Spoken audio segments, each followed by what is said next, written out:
कृष्ण कृष्ण हरे हरे हरे राम राम राम हरे हरे। श्री राधा माधव भगवान की जय। श्री राधा गिरधारी भगवान की जय। निताई गौर प्रेमानंदे हरि हरि हरि बोल। श्रील प्रभुपाद की जय। श्रीमद् भगवद गीता की जय। श्लोक संख्या 28। यस, अध्याय 7 श्लोक संख्या 28। इस अध्याय के अंतिम चरण में है हम, है ना। तो गौर जगन्नाथ प्रभु जी से चर्चा हो रही थी। प्रभु जी बोले लास्ट ईयर जनवरी के फर्स्ट वीक में 7वां अध्याय शुरू हो रहा था। तो अभी नेक्स्ट ईयर जनवरी के फर्स्ट वीक में 8वां अध्याय शुरू हो जाएगा।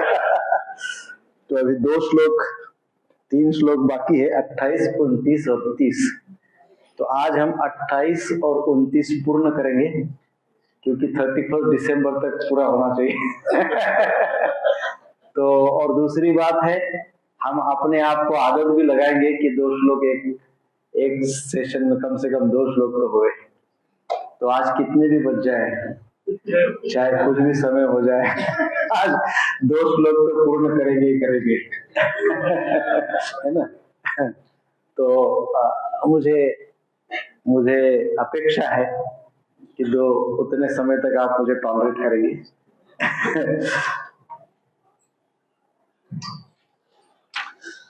येषां त्वन्तगतं पापं जनानां पुण्यकर्मणां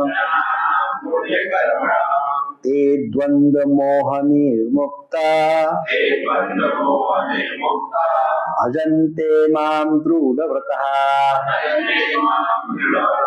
येषां त्वन्तगतं पापं जनानां पुण्यकर्मणां ते द्वन्द्वमोहनिर्मुक्ता भजन्ते मां दृढव्रतः। येषां त्वन्तगतं पापं जनानां पुण्यकर्मणां ते द्वन्द्वमोहनिर्मुक्ता भजन्ते मां दृढव्रतः। अनुवाद और तात्पर्य श्रील प्रभुपाद जी के द्वारा। श्रील प्रभुपाद की जय। जिन मनुष्यों ने पूर्व जन्म में तथा इस जन्म में पुण्य कर्म किए हैं और जिनके पाप कर्मों का पूर्णतया उच्छेदन हो चुका होता है, वे मोह के द्वंद्वों से मुक्त हो जाते हैं और वे संकल्प पूर्वक मेरी सेवा में तत्पर होते हैं। तात्पर्य, इस अध्याय में उन लोगों का उल्लेख है जो दिव्य पद को प्राप्त करने के अधिकारी हैं। जो पापी, नास्तिक, मूर्ख तथा कपटी है, उनके लिए इच्छा तथा घृणा के द्वंद्व को पार कर पाना कठिन है। केवल ऐसे पुरुष भक्ति स्वीकार करके क्रमशः श्री भगवान के शुद्ध ज्ञान को प्राप्त करते हैं, जिन्होंने धर्म के विधि विधानों का अभ्यास करने, पुण्य कर्म करने तथा पाप कर्मों के जीतने में अपना जीवन लगाया है। फिर वे क्रमशः श्री भगवान का ध्यान समाधि में करते हैं। आध्यात्मिक पद पर आसीन होने की यह विधि है। शुद्ध भक्तों की संगति में कृष्ण भावनामृत के अंतर्गत ही ऐसी पद प्राप्ति संभव है, क्योंकि महान भक्तों की संगति से ही मनुष्य मोह से उबर सकता है। श्रीमद् भागवतम 5.5.2 में कहा गया है कि यदि कोई सचमुच मुक्ति चाहता है तो उसे भक्तों की सेवा करनी चाहिए। भक्त सेवाम द्वार माहुर मुक्त है। किंतु जो भौतिकवादी पुरुषों की संगति करता है, वह संसार के गहन अंधकार की ओर अग्रसर होता रहता है। तमो द्वारम योषिताम संगी संगम। श्री भगवान के सारे भक्त विश्वभर का भ्रमण इसलिए करते हैं जिससे बद्ध जीवों को उनके मोह से उबार सके। मायावादी यह नहीं जान पाते कि परमेश्वर के अधीन अपनी स्वाभाविक स्थिति को भूलना ही ईश्वरीय नियम की सबसे बड़ी अवहेलना है। जब तक वह अपनी स्वाभाविक स्थिति को पुनः प्राप्त नहीं कर लेता, तब तक परमेश्वर को समझ पाना या संकल्प के साथ उनकी दिव्य प्रेमा भक्ति में पूर्णतया प्रवृत्त हो पाना कठिन है। श्लोक संख्या 29। जरा मरण मोक्षाय मामाश्रित्य यतन्ति ते मामाश्रित्य यतन्ति ये ते ब्रह्म तद्विदो कृत्स्नम् अध्यात्मं कर्म चाखिलम्। अनुवाद और तात्पर्य श्रील प्रभुपाद जी के द्वारा। श्रील प्रभुपाद की जय। जो जरा तथा मृत्यु से मुक्ति पाने के लिए यत्नशील रहते हैं, वे बुद्धिमान व्यक्ति मेरी भक्ति की शरण ग्रहण करते हैं।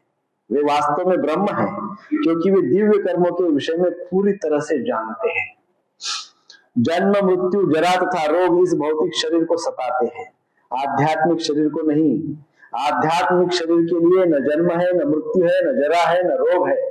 अतः जिसे आध्यात्मिक शरीर प्राप्त हो जाता है, वो श्री भगवान का पार्षद बन जाता है और नित्य भक्ति करता है। वही मुक्त है। अहम ब्रह्मास्मि, मैं आत्मा हूँ। कहा गया है कि मनुष्य को चाहिए कि वह यह समझे कि मैं ब्रह्म या आत्मा हूँ।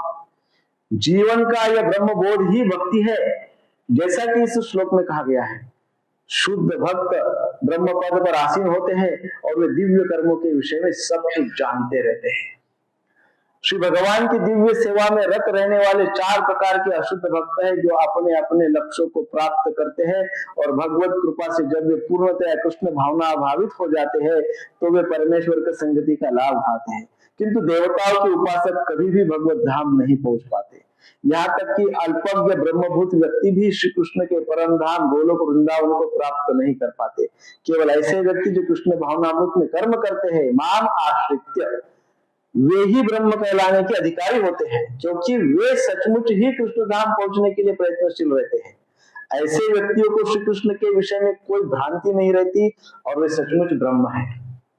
जो लोग श्री भगवान के अर्चा और स्वरूप की पूजा करने में लगे रहते हैं या भव बंधन से मुक्ति पाने के लिए निरंतर श्री भगवान का ध्यान करते हैं, वे भी ब्रह्म अभिभूत आदि के तात्पर्य को समझते हैं, जैसा कि श्री भगवान ने अगले अध्याय में बताया है। ओम अज्ञानतिमिरान्धस्य ज्ञानाञ्जनशलाकया चक्षुरुन्मीलितं येन तस्मै श्रीगुरुवे नमः। श्रीचैतन्यमनोभीष्टं स्थापितं येन भूतले स्वयं रूप कदा मह्यं ददाति स्वपदान्तिकम्। वन्देऽहं श्रीगुरु श्रीयुतपदकमलम् श्रीगुरुन् वैष्णवांश्च श्रीरूपं साग्रजातं सहगण रघुनाथान्वितं तं सजीवं साद्वैतं सावधूतं परिजनसहितं कृष्ण चैतन्य देवं श्रीराधा कृष्ण पादां सहगण ललिता श्रीविशाखान्वितं हे कृष्ण करुणा सिंधु दीनबंधु जगत्पते गोपेश गोपिकाकांत राधा कांत नमोस्तुते।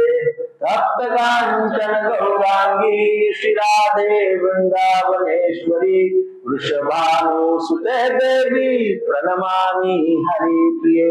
वाञ्छाकल्पतरुभ्यश्च कृपा सिन्धुभ्येव च पतितानां पावनेभ्यो वैष्णवेभ्यो नमो नमः। जय श्री कृष्ण चैतन्य प्रभु नित्यानंद श्री अद्वैत गदाधर श्रीवासादि गौर भक्तवृंद।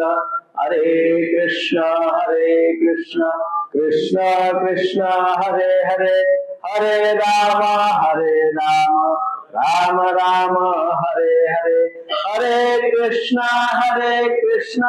कृष्ण कृष्ण हरे हरे, हरे राम राम राम हरे हरे, हरे कृष्ण कृष्ण कृष्ण हरे हरे, हरे राम राम राम हरे हरे। श्रील प्रभुपाद की जय।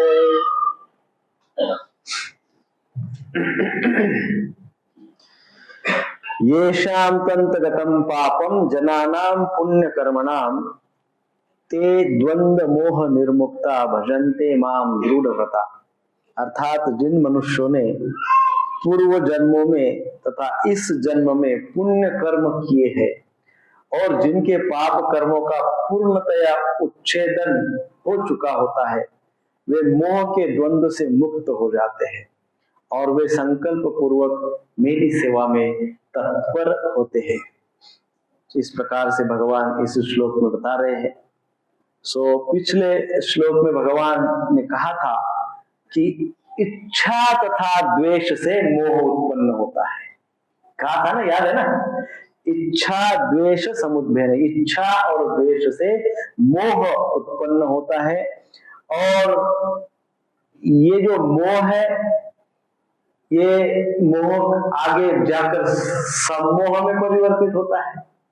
याद है ना? मोह से सम्मोह हो जाता है और फिर जब व्यक्ति सम्मोहित हो जाता है तो भगवान से विमुख होता है और माया से सन्मुख होता है, अर्थात माया के बंधन में जकड़ जाता है। भगवान से तो विमुख हो जाता है और माया के बंधन में जकड़ जाता है ना, उलझ जाता है। तो जब इस प्रकार से पिछले श्लोक में भगवान ने कहा तो अर्जुन के मन में जिज्ञासा हुई। हाँ, अर्जुन के मन में क्या जिज्ञासा हुई? अर्जुन के मन में यह जिज्ञासा हुई कि ऐसी स्थिति में किस प्रकार जीव इच्छा तथा द्वेष के द्वंद्व से मुक्त होकर भगवान का भजन कर सकता है। जब मोह और सम्मोह हो जाता है और फिर भगवान से जीव विमुख होता है, तो फिर अर्जुन के मन में प्रश्न ये आया है कि जब ऐसी स्थिति उत्पन्न होती है, जीव सम्मोहित हो जाता है, तो फिर किस प्रकार जीव इच्छा तथा द्वेष के इस द्वंद्व से मुक्त होकर भगवान श्री कृष्ण का भजन कर सकता है? कैसे करेगा? फिर वो तो द्वंद्व में फंसा है। जो द्वंद्व में फंसता है वो सम्मोहित होता है, सम्मोहित होकर वो भगवान से विमुख हो जाता है। जब वो भगवान से विमुख ही हो जाता है तो फिर वो ऐसे जीव के लिए भजन करना कैसे संभव? फिर वो कैसे भजन कर सकता है? भजन करने की फिर कैसी विधि है? कौन कर सकता है? कैसे कर सकता है? भगवान अंतर्यामी है। भगवान अर्जुन की इस जिज्ञासा को समझ गए। और भगवान इस श्लोक में क्या कहते हैं? भगवान कहते हैं जिनके पापों का अंत हो गया तथा येषाम त्वंत गतम पापम, जिनके पापों का अंत हो गया तथा जिनके पुण्यों का भंडार अधिक है, जिन्होंने पुण्य के गोडाउन भर के रखे हैं, और पाप का गोडाउन खत्म हो चुका है, अंत समाप्त हो चुका है, होते जा रहा है, और पुण्य के गोडाउन भरे पड़े हैं, अधिक है, वे ही इच्छा तथा द्वेष से उत्पन्न द्वंद्व या मोह से मुक्त होकर भगवान श्री कृष्ण का दृढ़ निश्चय के साथ भजन करते हैं। कौन करते हैं भगवान श्री कृष्ण का भजन दृढ़ता से? कहा गया श्लोक में येषाम त्वंत गतम पापम, जिसके पाप खत्म हो गए हैं, और फिर कहा गया जनानाम पुण्य कर्म नाम, अब उनके पुण्य कर्म जनित हो रहे, अगर इतने पुण्य कर्म जनित हो रहे भाई, प्रचंड मात्रा में पुण्य कर्म उनके उत्पन्न हो रहे, पाप कर्म खत्म हो गए और पुण्य कर्म बहुत सारे उत्पन्न हो रहे। तो वे ही इच्छा तथा द्वेष से उत्पन्न द्वंद्व से मुक्त रह सकते हैं, जिनके पाप खत्म हो गए हैं और पुण्य कमा रहे हैं, जो पुण्य कमाई कर रहे हैं, उन्हीं को वे ही लोग द्वंद्व से मुक्त होते हैं। और जब वो द्वंद्व से मुक्त होते हैं तभी भगवान श्री कृष्ण का भजन दृढ़ निश्चय के साथ कर सकते हैं। जब तक द्वंद्व में फंसे रहते हैं तब तक तो माया का ही भजन करते हैं, तब तक तो माया में फंसे रहते हैं। जब द्वंद्व से मुक्त हो जाते हैं तब भगवान का भजन करते हैं। और द्वंद्व से मुक्त कैसे हो जाते हैं, कब हो जाते हैं? जब उनके पुण्य कर्म बढ़ते जाते हैं, पाप कर्म क्षय होते रहते हैं, पाप समाप्त होते जाता है, पुण्य बढ़ते जाता है, तभी व्यक्ति द्वंद्व से मुक्त होते जाता है। और जब द्वंद्व से मुक्त होते जाता है तभी भगवान का भजन कर सकते हैं, है ना? ऐसा इस श्लोक में। तो 28वें नंबर के श्लोक का सार और अर्थ हम अभी समझेंगे।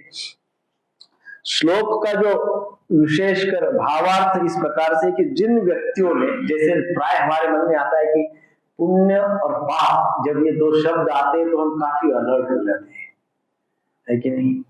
पुण्य और पाप, हम भी चाहते हैं कि हमसे पाप न हो और हम चाहते हैं कि हमसे पुण्य ही हो।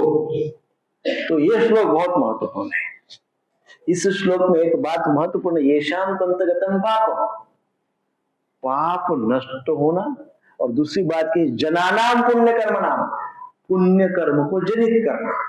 ये दो महत्वपूर्ण बातें हैं और सबके लिए बहुत महत्वपूर्ण बात है।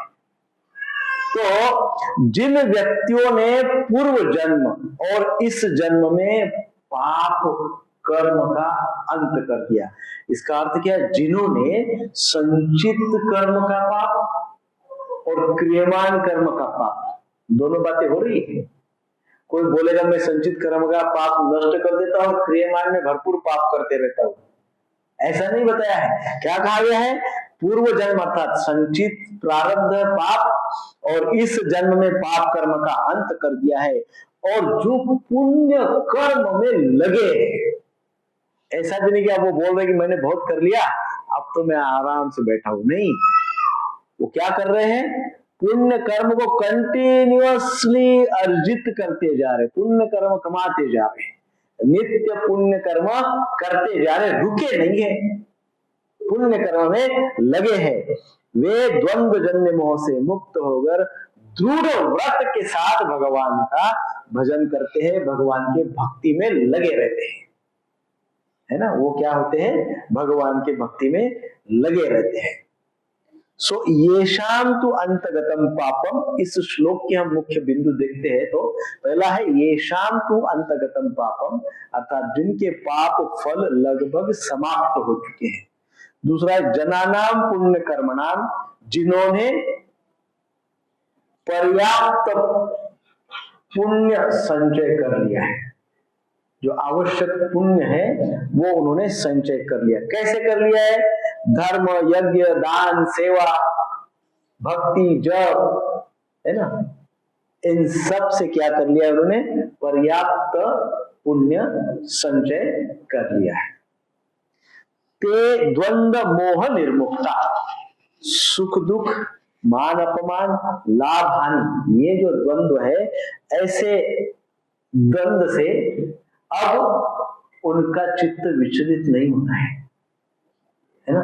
क्या कहा गया? ते द्वंद्व मोह निर्मुक्ता, अर्थात इस द्वंद्व से, कौन सा द्वंद्व? सुख दुख, लाभ हानि, ये जो विशेषकर द्वंद्व होते हैं, सबसे बड़ा द्वंद्व मान अपमान, सुख दुख, मान अपमान, लाभ हानि, है ना? तो ये जो सब है, इन सारी हानियों जैसे द्वंद्व से उनका चित्त अब विचलित नहीं होता है। किनका चित्त विचलित नहीं होता है? जो पुण्य कर्म अर्जित करते जा रहे हैं, जो पुण्य कर्मों को बढ़ाते जा रहे, पाप कर्मों को खत्म करते जा रहे, उनके विषय में बोला है कि उनका द्वंद्व से कोई लेना देना नहीं, द्वंद्व से वो प्रभावित नहीं होते हैं, द्वंद्व से उनका चित्त विचलित नहीं होता है, द्वंद्व से उनकी कॉन्शियसनेस इम्प्योर नहीं होती है, द्वंद्व से उनकी चेतना अशुद्ध नहीं होती है ना? किनकी? और पुण्य कर्म अर्थात कौन से कर्म? अर्थात धर्म, यज्ञ, दान, सेवा, भक्ति, नाम जप, वैष्णव सेवा, सब साधु सेवा, तो ये धर्म है। अब नेक्स्ट कहा गया भजन्ते माम दृढ़ व्रता। अब ये लोग क्या है? ये लोग दृढ़ संकल्प से केवल भगवान की भक्ति का ही स्वीकार करते हैं। ऐसा क्यों बोला है? क्योंकि भजन्ते माम शब्द महत्वपूर्ण कौन सा है इसमें? ऐसा नहीं बोला है भगवान यहाँ पे भजन्ते शिवजी दृढ़ व्रता, ऐसा नहीं बोला है। क्या बोले? भजन्ते दुर्गा जी दृढ़ व्रता, ऐसा भी नहीं बोला। क्या बोला है? भजन्ते मां, मां अर्थात वे स्वयं भगवान कृष्ण। तो यहाँ पे क्या अर्थ होता है, वे दृढ़ संकल्प से केवल और केवल कृष्ण भक्ति में लगे रहते हैं। ऐसे भगवान क्लियर एकदम कोई कंफ्यूजन नहीं रख रहे हैं, क्लियर बात बता रहे हैं। भक्ति का केवल, हमने इसके पूर्व में देखा था केवल भक्ति, केवल कृष्ण भक्ति में लगे रहते हैं, केवल कृष्ण भक्ति का स्वीकार करते हैं। तो श्रील प्रभुपाद जी भी इस विषय पे तात्पर्य में जो हमने पढ़ा है और प्रभुपाद जी के टेप से हमने जो सुना है, उसका सार ये है कि प्रभुपाद जी ये भी बताते हैं कि जो लोग नियमानुसार धार्मिक जीवन अर्थात वर्णाश्रम वाला जीवन, वर्णाश्रम अर्थात धर्म, यज्ञ, नियमों का पालन, इंद्रिय संयम इत्यादि, सो जो लोग नियमानुसार इस प्रकार से धार्मिक जीवन अपनाते हैं और पापमय जीवन से बचते हैं, तो तात्पर्य प्रभुपाद जी ने बताया पापमय जीवन अर्थात 4 प्रकार के पाप। कौन से? मांस, मदिरा, जुआ और व्यभिचार। मांस, मदिरा, जुआ और व्यभिचार। तो पापमय जीवन से बचते हैं, ऐसे जीवन से जो लोग बचते हैं उन्हीं के लिए शुद्ध भक्ति के द्वार वास्तव में खुलते हैं। तो प्रभुपाद जी इसका ये श्लोक का सार रूप में क्या बताते हैं, वो बताते हैं कि जो लोग नियमानुसार धार्मिक जीवन को अपनाते हैं अर्थात धर्म, यज्ञ, है ना, नियमों का पालन, इंद्रिय संयम ये अपनाते हैं और पाप में जीवन मांस, मदिरा, जुआ और व्यभिचार इनसे बचते हैं, उन्हीं के लिए शुद्ध भक्ति का द्वार खुलता है। प्रभुपाद जी इस प्रकार से हमको समझाते हैं। फिर तात्पर्य में प्रभुपाद जी क्या कहते हैं, जो नास्तिक, जिसका भगवान पे विश्वास नहीं है, अर्थात जो नास्तिक, कपटी, मूर्ख और पापी है। कौन कौन? नास्तिक, कपटी, मूर्ख और पापी है। वे इच्छा द्वेष रूपी द्वंद्व से ऊपर उठ ही नहीं पाते। वे लोग हमेशा लाइक्स एंड डिसलाइक्स में फंस जाते हैं। वो केवल जो उनको अच्छा लगता है उसी को चाहते हैं और जो अच्छा नहीं लगता है उसका द्वेष करते हैं। क्या करते हैं? द्वेष करते हैं। सो जो नास्तिक, कपटी, मूर्ख और पापी है वे इच्छा द्वेष रूपी द्वंद्व से ऊपर ही नहीं उठ पाते। ऐसे लोग भगवान की शुद्ध भक्ति को स्वीकार नहीं कर सकते। आपने देखा होगा ऐसे कई लोग हैं जो भगवान की भक्ति को स्वीकार नहीं। कपटी, रावण कपटी था, कितने लोग रावण को समझाए, समझा? कुछ नहीं समझा। वो पत्नी से लेके तो सारे भाई बहन जो को सबसे समझाया, अरे भाई ऐसा मत करो। भगवान राम ने दूत भेज के समझाने का कोशिश किया, नहीं समझा। क्यों? कपट।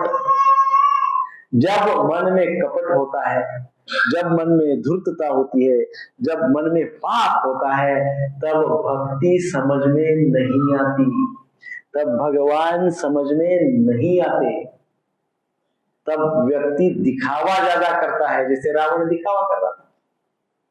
यदि मन में कपट है, नास्तिकता है, पाप है, तो भगवान इसमें से कोई एक भी है तब भी भगवान समझ में नहीं आते, भक्ति समझ में नहीं आती। हम भक्ति नहीं कर सकते, भगवान के प्रति शरणागत नहीं हो सकते, हम भगवान को स्वीकार नहीं कर सकते, ये बात निश्चित है। जब कोई व्यक्ति गुरु, साधु और शास्त्र के माध्यम से नियम पूर्वक धर्म पालन करता है, किसके माध्यम से? साधु, गुरु और शास्त्र। जब कोई व्यक्ति साधु, गुरु और शास्त्र के माध्यम से नियम पूर्वक धर्म पालन करता है, तब उसके हृदय की अपवित्रता, उसके हृदय का कपट, उसके हृदय का पाप धीरे धीरे दूर होते जाता है और फिर वो ज्ञान, भगवत ज्ञान प्राप्त करते जाता है। और धीरे धीरे जैसे जैसे भगवत ज्ञान प्राप्त होते जाता है वैसे वैसे धीरे धीरे उसको शुद्ध भक्ति मिलते जाती है। हाँ, है ना? धीरे धीरे शुद्ध भक्ति के लिए वो पात्र बनता है, क्वालिफाइड हो जाता है। कब? कैसे?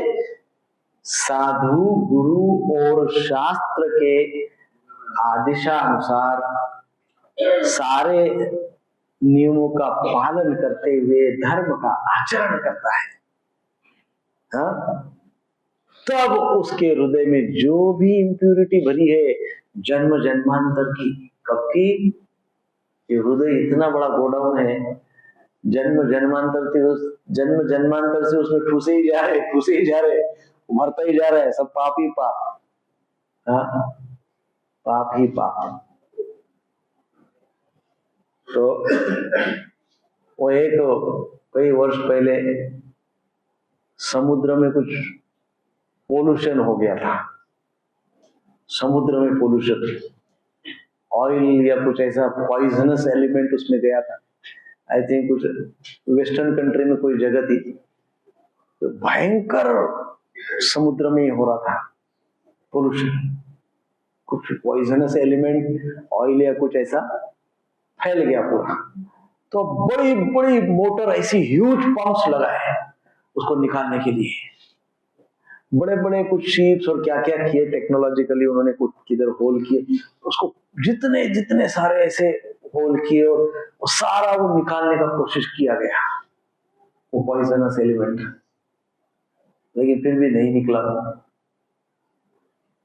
ऐसे ही यदि हृदय को बड़े बड़े पंप पे लगा देंगे ना, इतने बड़े बड़े ह्यूज पंप, बड़े बड़े होल कर देंगे, तब भी वो कालिक जाएगी नहीं अंदर की तब भी वो पाप, वो कपट, वो सब ऐसा जाएगा नहीं, बाहर निकलेगा नहीं।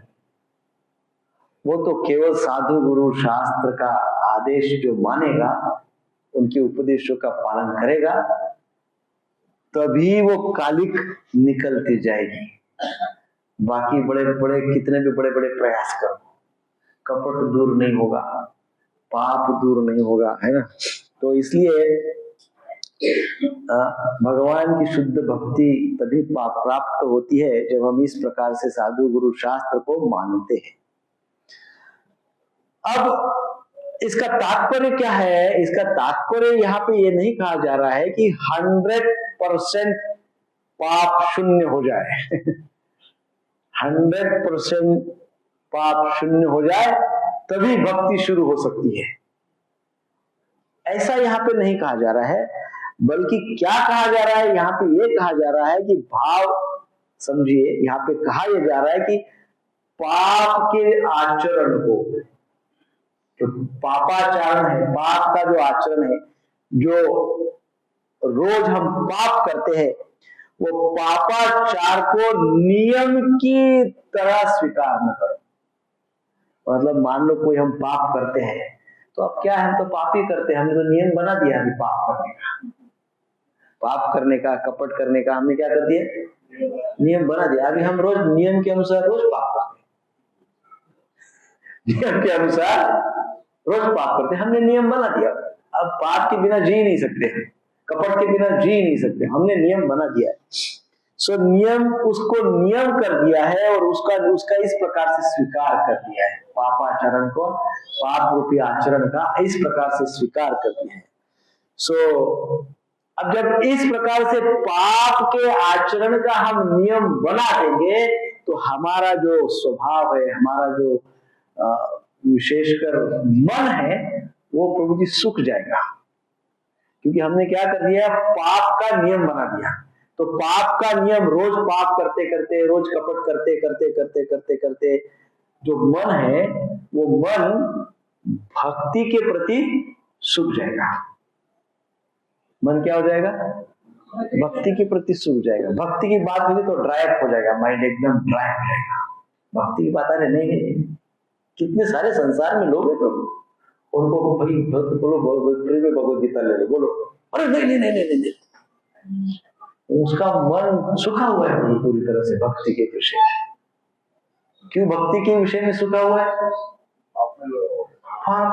पाप को नियम बना दिया है, पाप कपट को, नास्तिकता को नियम बना दिया है। और इसलिए क्या हो रहा है, भक्ति सूख गई उसके मन की, उसके हृदय की भक्ति सूख गई, भक्ति नहीं है उसके अंदर।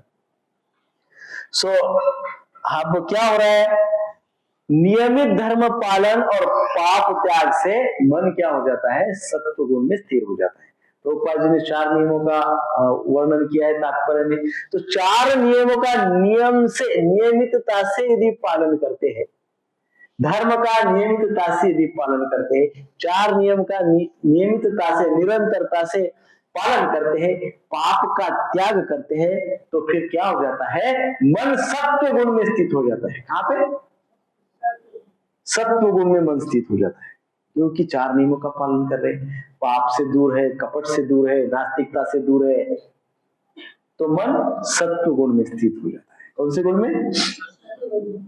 जब मन सत्व गुण से स्थित हो जाता है तो धीरे धीरे भक्तों का संग करते करते वो सत्व गुण से ऊपर उठकर शुद्ध भक्ति की ओर अग्रसर होता है।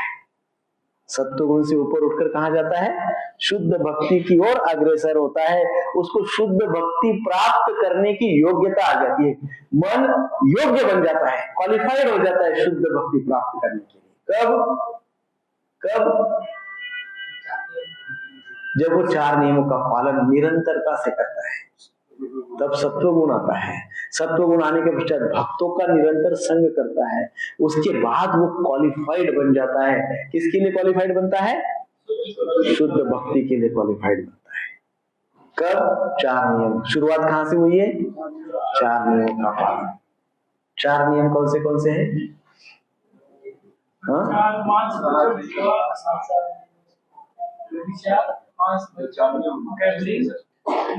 यस, यही 28 नंबर के श्लोक का सार है। 28वें श्लोक का सार यही है। क्या है? नियमित धर्म पालन करे, 4 नियमों का पालन करे, नाम जप करे, नियमित धर्म पालन करे।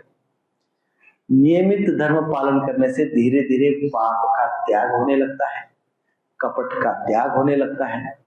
भक्तों का संग आवश्यक है, कपट का त्याग होने लगता है, और वो धीरे धीरे कपट का त्याग, पाप का त्याग, नास्तिकता का त्याग होता है। सत्व गुण में व्यक्ति स्थित होता है।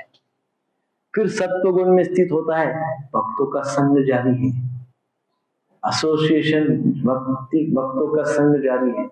जब सत्व में स्थित होता है, भक्तों का संग कंटिन्यूअस है, तो फिर उसके अंदर एक विशेष क्वालिफिकेशन मिल जाता है उसको। कौन सा क्वालिफिकेशन? वो शुद्ध भक्ति प्राप्त कर सकता है।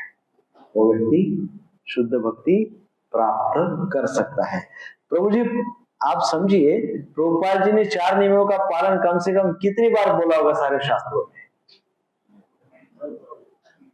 हजारों करोड़ों बार प्रभुपाद जी बोले 4 नियमों का पालन, 4 नियमों का पालन। Chant Hare Krishna, be happy and four regulatory principle, ये 2 चीजें ही प्रभुपाद जी ने बोली है। धर्म का पालन करना था क्या? 4 नियमों का पालन करना और नाम जप करना। ये जब करते जाएंगे तो हमारे पास योग्यता आ जाएगी। साथ में भक्तों का संग कंपल्सरी है ना? ये 28 का सार है, और 29 का भी सार बता देते हैं, क्योंकि दोनों कनेक्टेड है। 29वां श्लोक क्या है? जरा मरण मोक्षाय मामाश्रित्य यतन्ति ये ते ब्रह्म तद्विदु कृष्णम अध्यात्मम कर्म च अखिलम। अर्थात जो जरा तथा मृत्यु से मुक्ति पाने के लिए यत्नशील रहते हैं, वे बुद्धिमान व्यक्ति मेरी भक्ति की शरण ग्रहण करते हैं। वे वास्तव में ब्रह्म हैं, क्योंकि वे दिव्य कर्मों के विषय में पूरी तरह से जानते हैं। तो अब पिछले श्लोक में 28वें श्लोक में क्या बोला था? भगवान ने कहा था कि जिनके पाप समाप्त हो चुके हैं तथा जिनके पुण्य का भंडार अधिक है, वे कृष्ण का भजन दृढ़ निश्चय के साथ कर सकते हैं। वे भगवान का नाम भक्ति भगवान की दृढ़ निश्चय के साथ वो कर सकते हैं। कौन? जिनका पाप नष्ट हो रहा है। कौन सा पाप? संचित और क्रियमान, पूर्व का भी और वर्तमान का भी। जिनका पाप नष्ट हो चुका है, जिनका पुण्य बढ़ रहा है, वो क्या कर सकते हैं? वो भगवान का दृढ़ निश्चय के साथ भजन कर सकते हैं। उस समय अर्जुन के मन में एक जिज्ञासा जागृत हुई। अभी थोड़ी देर पहले ये जिज्ञासा जागृत हुई कि यदि वे श्री कृष्ण का भजन, भगवान का नाम जब दृढ़ निश्चय के साथ करते हैं, तो उनके भजन का लक्ष्य क्या होता है? अब हम सब लोग जप करते हैं ना, तो जप करने का क्या लक्ष्य होता है? तो अर्जुन के मन में तब बात ये आई कि ये पाप कर्म नष्ट कर देते हैं, पुण्य कर्म अर्जित करते हैं और दृढ़ मन से फिर जप करते हैं, मतलब भजन करते हैं, भक्ति करते हैं, तो उनके भक्ति और भजन का लक्ष्य क्या है, ऐसा अर्जुन के मन में। तब भगवान ने इसका उत्तर दिया। भगवान ने उत्तर दिया, भगवान क्या कहते हैं? भगवान कहते हैं जो वृद्धावस्था तथा मृत्यु की बाधा है, उन बाधाओं से मुक्त होकर भगवान की सेवा करना उनका लक्ष्य होता है। क्या लक्ष्य होता है? जरा और मृत्यु, वृद्धावस्था और मृत्यु, इन बाधाओं से मुक्त होकर भगवान श्री कृष्ण की सेवा करना, यही उनका लक्ष्य होता है ना। ऐसा भगवान 29वें श्लोक में उत्तर देते हैं, है ना। तो जो बुद्धिमान व्यक्ति जरा और मृत्यु से मुक्ति पाने का प्रयत्न करते हैं, वे मेरी शरण लेते हैं। समस्याएं क्या है प्रभु? जीवन की समस्याएं कितनी है? जीवन की समस्याएं करोड़ों करोड़ों है, हजारों है। तो उसमें जो प्रमुख 4 समस्या है, उसमें की 2 समस्या इस श्लोक में बताई गई है, जन्म मृत्यु जरा व्याधि। तो इस श्लोक में बताया गया है कि ये 2 समस्याएं, ये सबके साथ 2 समस्या है प्रभु।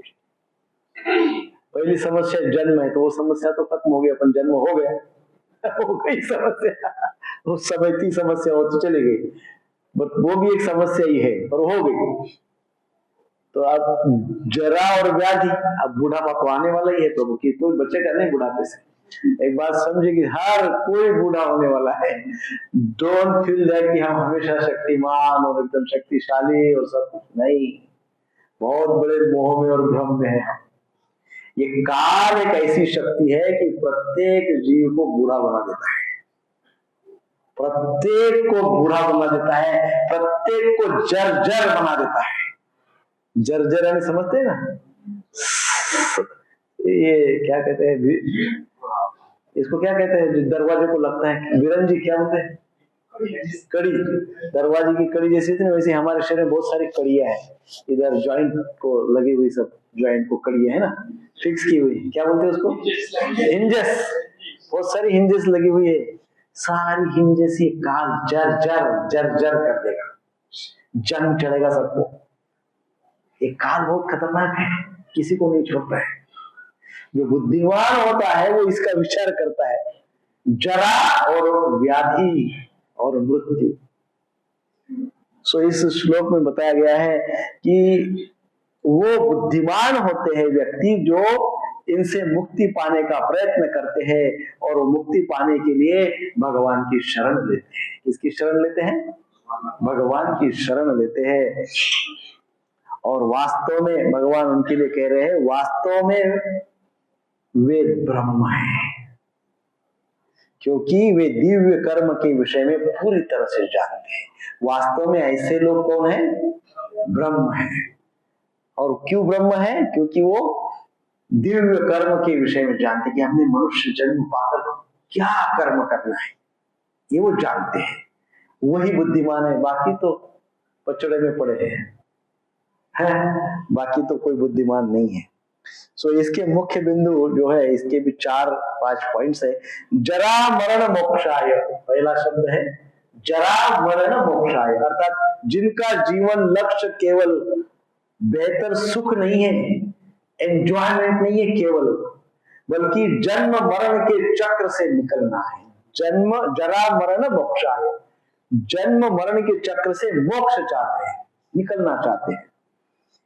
माम आश्रित यतंती, वे केवल मेरी ही शरण में रहकर ही ये सब साध्य देखते हैं। वो सोचते हैं कि मुझे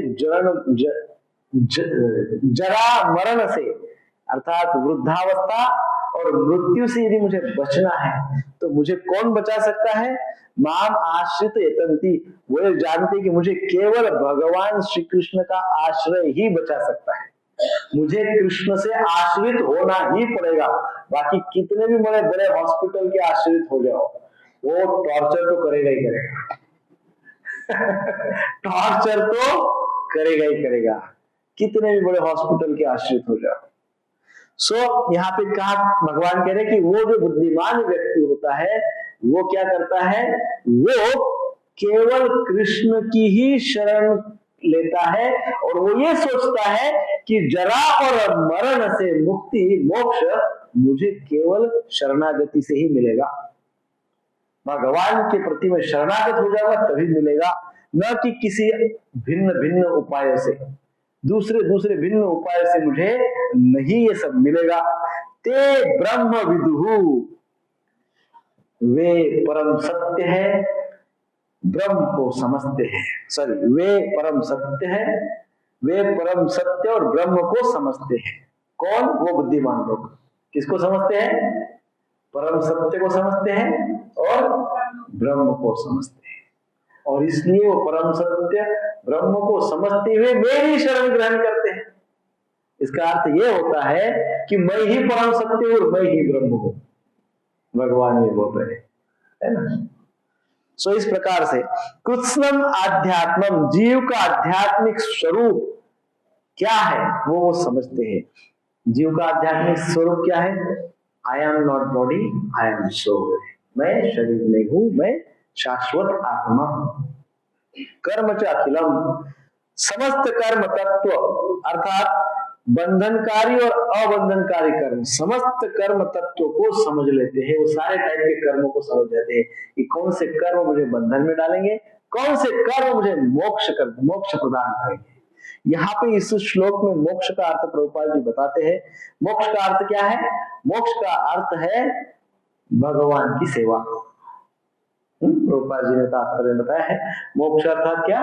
भगवान की सेवा। प्रभुपाद जी क्या स्पष्ट करते हैं इस श्लोक में? प्रभुपाद जी कहते हैं वास्तविक बुद्धिमान वही है जो समझता है कि जन्म, जरा, रोग और मृत्यु, इनसे बचना ही असली समस्याओं का समाधान है। रियल समस्या हमारी क्या है? रियल समस्या क्या है? जन्म, मृत्यु, जरा, व्याधि, ये रियल समस्या है। आज सुबह नल में पानी नहीं आया, ये कोई समस्या नहीं है। आज वो बस का, टैक्सी का स्ट्राइक हो गया, ये कोई समस्या नहीं है। ऑफिस में आज पहुंच नहीं पाए, कोई समस्या नहीं है। समस्या क्या है? फ्लाइट कैंसिल हो गई, कोई समस्या नहीं। क्लास में नहीं आए तो बड़ी समस्या हो जाएगी, है ना।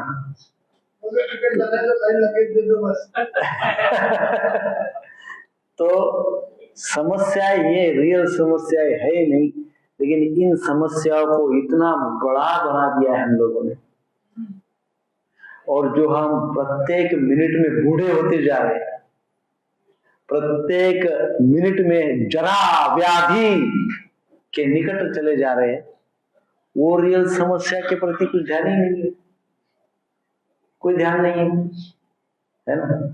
तो ये प्रभुपाद जी तात्पर्य में समझाते और कहते हैं कि बुद्धिमान व्यक्ति वो है जो जन्म, मृत्यु, जरा, व्याधि, इन समस्याओं का समाधान ढूंढता है। जो केवल आर्थिक, सामाजिक और राजनीतिक सुधार में ही उलझा है, वह गीता की दृष्टि से अभी परिपक्व भक्त नहीं है। जो केवल आर्थिक, सामाजिक, राजनीतिक सुधारों के ही चक्कर में उलझा हुआ है, परंतु ये छोड़ के इसको नहीं जानता है कुछ भी और उसी चक्कर में फंसा हुआ है, वो भगवत गीता की दृष्टि से क्या है? अभी अपरिपक्व भक्त है, इमेच्योर डिवोटी है, इमेच्योर साधक है ना, इमेच्योरिटी है। तो क्या इसका अर्थ यह है क्या कि आर्थिक, सामाजिक, राजनीतिक बातों पे ध्यान न दे? ऐसा नहीं है। वो तो हम भौतिक संसार में आए तो वो तो हमारे कर्तव्य कर्मों में आता है, वो तो करना ही है, परंतु मूल समस्याओं के प्रति अनभिज्ञ रह के आप वो नहीं कर सकते। तब तो पूरा जीवन ही दुखमय हो जाएगा, पूरा जीवन दुखमय हो जाएगा।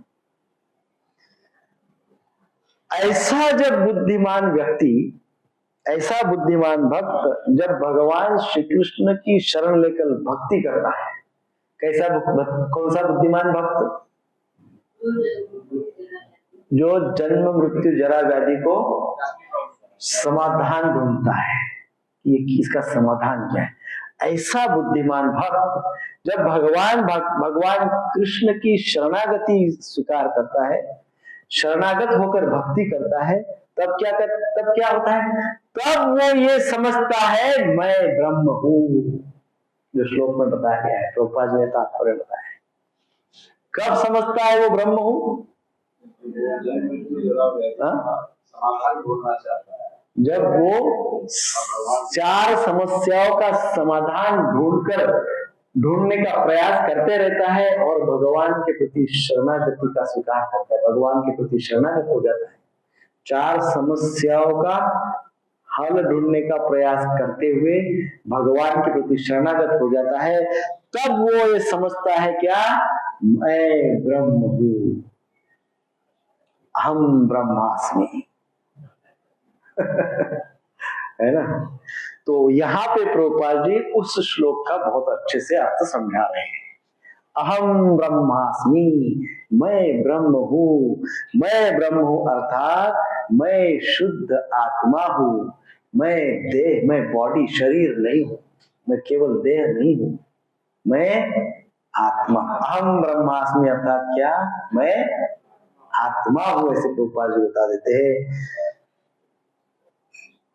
अब जब वो ये सोचता है मैं आत्मा हूं, तो मैं आत्मा हूं या मैं ब्रह्म हूं, जब वो ये सोचता है, उस समय उसकी चेतना क्या होती है, उसकी चेतना उसके बैक ऑफ द माइंड, सब कॉन्शियस माइंड में ये फिक्स होता है कि क्या आत्मा भगवान का अंश है। क्या फिक्स होता है उसके उस समय? हाँ, जब वो ये सोचता है हम ब्रह्मास्मि, जब वो ये सोचता है मैं आत्मा हूं, तो सब कॉन्शियस माइंड में या उसके चित्त में ये बात निश्चित होती है, कौन सी, भगवान का अंश हूं। नहीं तो जब कोई व्यक्ति बिना इस बात को समझे, बिना इस बात को अपने चित्त में रखे, उस बात को कि मैं भगवान का अंश हूं, यदि इस बात को चित्त में फिक्स नहीं किया, तब जब वो बोलेगा कि अहम ब्रह्मास्मि, तब क्या होगा, तब क्या हो जाएगा, मायावादी बन जाएगा। देखिए ये बहुत माइन्यूट बात है, पर ध्यान में रखिए। हम अहम ब्रह्मास्मि को रिजेक्ट नहीं करते हैं, हम भी बोलते हैं अहम ब्रह्मास्मि। वेदांत सूत्र का पहला सूत्र है वो, वन ऑफ द सूत्र,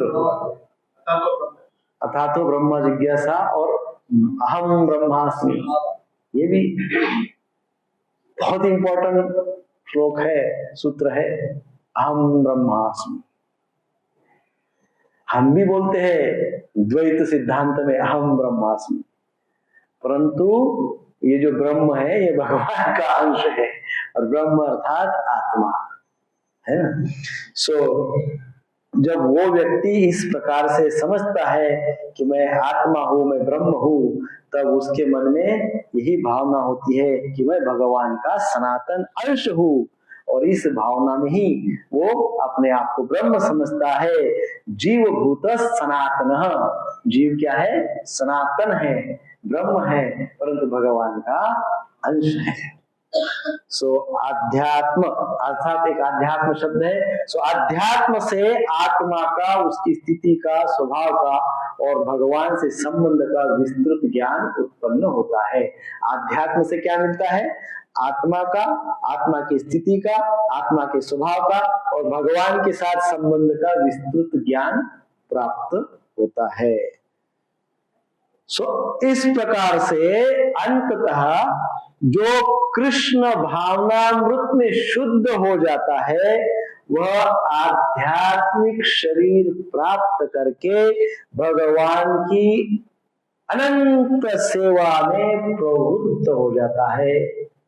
ऐसा दोनों श्लोक का सार है। जो कृष्ण भावना में शुद्ध हो जाता है, वह आध्यात्मिक शरीर प्राप्त कर भगवान की अनंत सेवा में प्रवृत्त होता है। यही वस्तुतः जन्म मरण से मुक्ति है। जन्म मरण के मोक्ष, जन्म मरण की मृत्यु की जो बात कही गई है, जरा मरण की जो मुक्ति की बात कही गई है, वो क्या है? वो ये है कि कृष्ण भावनामृत में, कृष्ण कॉन्शियसनेस में जब व्यक्ति शुद्ध हो जाता है तब वो आध्यात्मिक शरीर प्राप्त कर लेता है और फिर अनंत भगवान की अनंत सेवा में प्रवृत्त हो जाता है और तभी उसकी जरा और मरण से वो मुक्त हो जाता है। ये इसका सार है। अब दोनों श्लोकों का आपस में संबंध क्या है? इन दोनों श्लोकों को साथ में हम यदि समझे, कंबाइन कर दे, क्लब दोनों श्लोक को एकत्रित करें तो 28वां श्लोक जो है एक प्रकार की हमारी योग्यता की बात करता है, क्वालिफिकेशन, पात्रता है ना। पाप का त्याग व पुण्य का संचय, उसमें कहा गया है पाप त्याग येषाम गतम पापम, पाप का त्याग और पुण्य का संचय। पाप का त्याग और पुण्य का संचय जब होता है तब मन शुद्ध हो जाता है ना। मन शुद्ध होता है तो द्वंद्व से मुक्त होता है और जब द्वंद्व से मुक्त होता है तब दृढ़ भक्ति कर सकता है। This is qualification. सो 28वां श्लोक हमको एक हमारे अंदर जो आवश्यक पात्रता है उसके विषय में बताता है कि भाई आप क्या करो, आप पाप का त्याग करो, पुण्य का संचय करो और इस प्रकार से मन क्या हो जाएगा? शुद्ध हो जाएगा।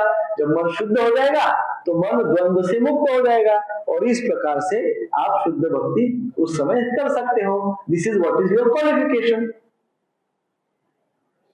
ये पात्रता हमको 28 नंबर का श्लोक देता है, पात्रता के विषय में बताता है, क्वालिफिकेशन के विषय में। ये पात्रता है, ये पात्रता आपने लेनी चाहिए, प्रत्येक भक्त के पास ये पात्रता, ये योग्यता, ये क्वालिफिकेशन होना चाहिए। अच्छा, 29वां श्लोक क्या बताता है? 29वां श्लोक लक्ष्य के विषय में बताता है, गोल। 28वां श्लोक क्वालिफिकेशन, 29वां श्लोक गोल। गोल के विषय में क्या बताया? जो जन्म मरण या जरा मरण से मुक्ति चाहता है वो ऐसी दृढ़ भक्ति के लिए भगवान की शरण लेकर ब्रह्म, आत्मा और कर्म का सम्यक ज्ञान प्राप्त करता है। सो गोल क्या है? गोल है कि भगवान की दृढ़ भक्ति करके शरणागत होगा। दैट इज गोल। क्योंकि वो होने से जरा और मरण से मोक्ष मिल जाएगा, जरा और मरण से मोक्ष मिल जाएगा। सो गोल क्या है? दृढ़ भक्ति से भगवान की शरण लेना, दृढ़ भक्ति से भगवान की शरण लेना। माम आश्रित्य, 29वां श्लोक देखो, जरा मरण मोक्षाय माम आश्रित्य, मेरे आश्रित यानी शरणागत। तो ये हमारा गोल है। हमारा गोल क्या है? लक्ष्य क्या है? भगवान की शरणागति, भगवान की सेवा, है ना। ये हमारा गोल है। सो 28वां श्लोक हमको उस गोल को प्राप्त करने की योग्यता प्रदान करता है और 29वां श्लोक गोल की ओर ले जाता है, आगे बढ़ाता है। अब इसको है ना एक फ्लो चार्ट बनाते हैं। आपको सॉफ्टवेयर और कंप्यूटर समझ में आता है सर? एक फ्लो चार्ट सिंपल भाषा में, सिंपल फ्लो चार्ट। सबसे पहले साधु गुरु शास्त्र के अनुसार जीवन, फर्स्ट थिंग, 4 नियमों का पालन करो, 16 माला जप करो, भक्तों का संग करो, इसको कहते हैं धर्म, है ना। सो धर्मानुसार जीवन, फर्स्ट थिंग। जब धर्मानुसार जीवन होगा तो क्या मिलेगा? एरो करो, क्या मिलेगा? पाप त्याग हो जाएगा। धर्म का आचरण जैसे जैसे बढ़ेगा पाप उस प्रकार से रिड्यूस होते जाएगा, खत्म, पाप का त्याग होते जाएगा। जैसे जैसे त्याग, पाप का त्याग होते जाएगा, next step arrow, next step क्या है? मन का शुद्धिकरण होते जाएगा।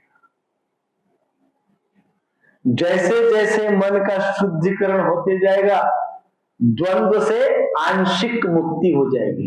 आंशिक मुक्ति, द्वंद्व से, सुख दुख ईर्ष्या द्वेष इन सब से आंशिक मुक्ति होती जाएगी। किससे? द्वंद्व से। जब द्वंद्व से मुक्ति होती जाएगी तो व्यक्ति दृढ़ता प्राप्त करेगा, उसके अंदर दृढ़ता आ जाएगी, डिटर्मिनेशन, दृढ़ता। क्या आ जाएगी? दृढ़ता, डिटर्मिनेशन आ जाएगी। जैसे जैसे दृढ़ता के साथ वो संकल्प करते जाएगा उसको भक्ति प्राप्त होती जाएगी। क्या प्राप्त होती जाएगी? भक्ति प्राप्त होती जाएगी और भगवान का भजन अच्छी तरह से होते जाएगा। हाँ, भगवान का भजन अच्छी तरह से होते जाएगा और जैसे जैसे भगवान का भजन अच्छा जाएगा, नाम रुचि बढ़ती जाएगी, वैसे वैसे वो भगवान की नित्य शरण में रहने का प्रयास करेगा, वो भगवान के शरणागत हो जाएगा। और जैसे जैसे वो भगवान के शरणागत हो जाएगा वैसे वो ब्रह्म ज्ञान, आत्मज्ञान, कर्म तत्व, ये सारा संपूर्ण सृष्टि सब कुछ उसको स्पष्ट हो जाएगा, उसको सब कुछ क्लियर हो जाएगा, स्पष्ट समझ में आएगा। भगवान की शरणागति जब वो प्राप्त करेगा तो शरणागति भगवान की प्राप्त करने से उसको ब्रह्म ज्ञान, आत्मज्ञान, कर्म फल सिद्धांत, ये सब कुछ स्पष्ट हो जाएगा, ये सब कुछ उसको स्पष्ट हो जाएगा। और जब ये सब कुछ उसको स्पष्ट हो जाएगा तो उसको ये समझ में आएगा कि जरा और मरण से वास्तविक मुक्ति क्या है। तो उसको ये समझ में आएगा कि जरा और मरण से वास्तविक मुक्ति अर्थात भगवत धाम प्राप्ति, अर्थात भगवत सेवा प्राप्ति। हाँ, ऐसा फ्लोचार्ट है, ये बड़ा लंबा फ्लोचार्ट है नहीं, बट बहुत अच्छा है। आप दोनों श्लोकों के सार को ऐसा जस्ट 4 लाइन में, 2 लाइन में कर सकते हैं। फोर्थ थिंग क्या है? धर्म। बताइए, फोर्थ थिंग क्या है? धर्म अर्थात साधु गुरु शास्त्र के अनुसार उपदेशों का पालन करते हुए, 4 नियमों का पालन करते हुए, 16 माला का जप करते हुए जीवन यापन करना। उससे क्या होगा? फिर उसके बाद क्या होगा? फिर उसके बाद क्या होगा? फिर क्या होगा? दृढ़ता प्राप्त होगी। फिर क्या होगा? भजन होगा। फिर क्या होगा? शरणागत हो जाएगी। शरणागति से क्या होगा? उससे फिर क्या होगा? जरा और मरण से मुक्ति का एग्जैक्टली अर्थ क्या है? भगवत सेवा और भगवत धाम की प्राप्ति। ये समझ में आएगा तब है कि ऐसा एक फ्लोचार्ट है, 2 श्लोक में बताया गया है। सो भक्ति की पात्रता का अर्थ क्या है प्रभु? अब इन श्लोकों का हम कुछ प्रैक्टिकल करते हैं। अभी मैंने बोला ना आज तो फ्री है, अभी इन श्लोकों को प्रैक्टिकली भी समझते हैं। तो अब ये हो गया फिलॉसफी। अब बताइए भक्ति की पात्रता अर्थात क्या? भक्ति की पात्रता अर्थात भक्ति की केवल जिज्ञासा करना नहीं, भक्ति की केवल जानकारी लेते बैठना, ये भक्ति की पात्रता नहीं। अरे वो व्यक्ति बहुत अच्छी जानकारी लेता है भक्ति की, मतलब क्या उसको पात्रता हो गई, योग्यता आ गई? नहीं।